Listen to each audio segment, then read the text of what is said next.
Hey family, j'espère que vous allez bien. Vous savez, content de vous retrouver. En fait, j'ai été inspiré par l'histoire d'un enfant aveugle.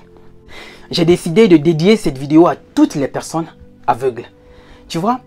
Mais avant, je vais d'abord te conter cette histoire pour qu'à la fin tu comprennes le petit message qui est derrière. Ce gamin, il est aveugle. Il habite dans un immeuble et il est au 4e. Tu vois, et chaque matin, il descendait les marches de l'escalier, il se mettait devant l'immeuble. Il avait une pancarte qu'il tenait et devant lui, il y avait un chapeau pour que les gens puissent jeter quelques petits centimes, quelques euros, quelques pièces en passant. Et sur cette pancarte, il était écrit « Je suis aveugle, aidez-moi ». Et les gens, tous les matins, quand il était là, tous les jours, ceux qui passaient, laissaient quelques petites pièces, quelques euros, quelques centimes d'euros. Et ce jour, il y a un monsieur qui passait par là, il s'est arrêté. Il a déposé un billet de 10 euros. Et il a posé cette question à ce gamin. Comment est-ce que tu t'appelles? Le gamin, il a répondu, je m'appelle Marc. Marc, t'as quel âge? Il a dit, j'ai 7 ans.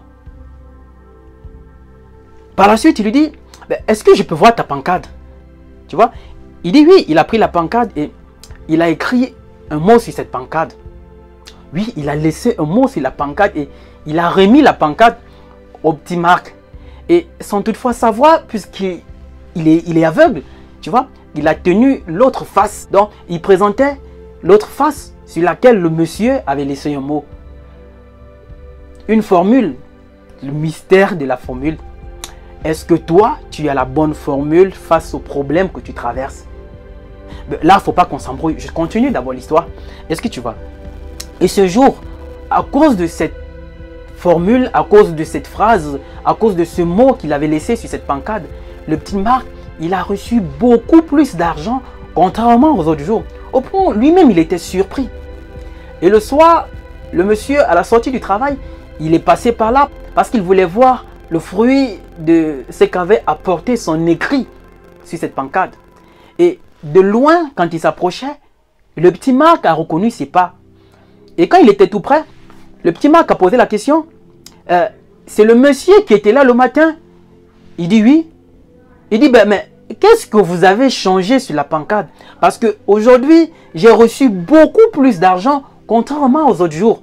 Il dit non. Non, je n'ai rien changé. J'ai juste dit la même chose que toi.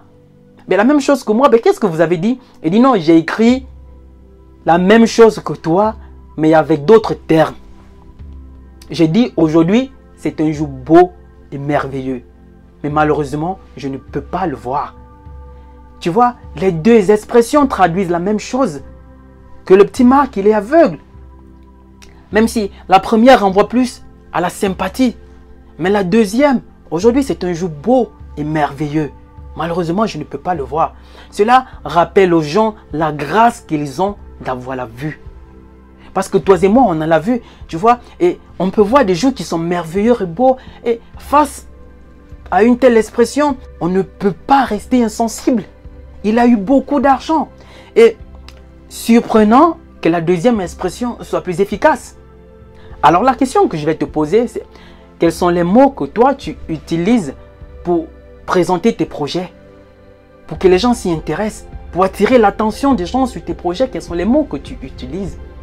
Quelles sont les expressions que tu emploies au quotidien pour vendre tes produits, pour vendre tes services? Comment est-ce que tu parles de ton entreprise?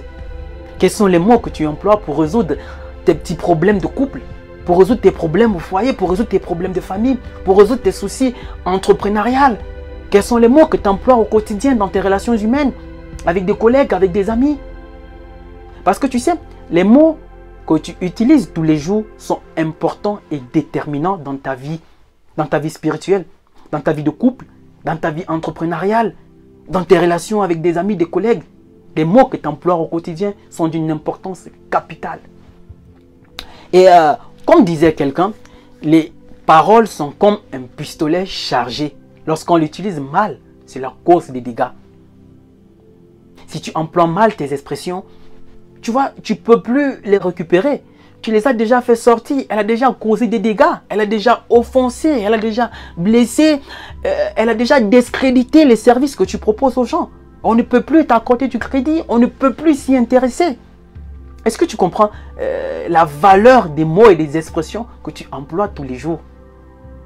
Est-ce que tu vois? Parce qu'en fait, je fais cette courte vidéo pour t'amener dorénavant à ce que tu changes l'écriture que tu affiches sur ta vie de couple, sur ta vie sociale, sur ta vie entrepreneuriale, sur ta vie spirituelle.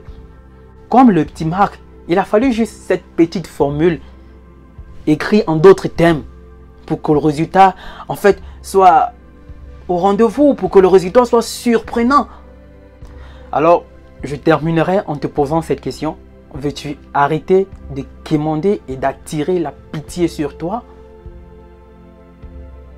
Alors arrête de te peindre en noir par la mauvaise formule, par les mauvaises expressions, par les mauvais mots que tu emploies, et tu rayonneras comme le petit Marc. Si tu as aimé cette courte vidéo, je t'invite tout simplement à t'abonner à ma chaîne YouTube et sur tous nos réseaux R de motivation, sur ma page Facebook, Instagram, sur TikTok, Twitter, nous sommes partout. Laisse-moi ton pouce bleu et ton avis en commentaire. Rendez-vous la semaine prochaine pour la prochaine vidéo. Mais n'oublie pas notre challenge. Si quelque chose te plaît sur mes vidéos, partage-la.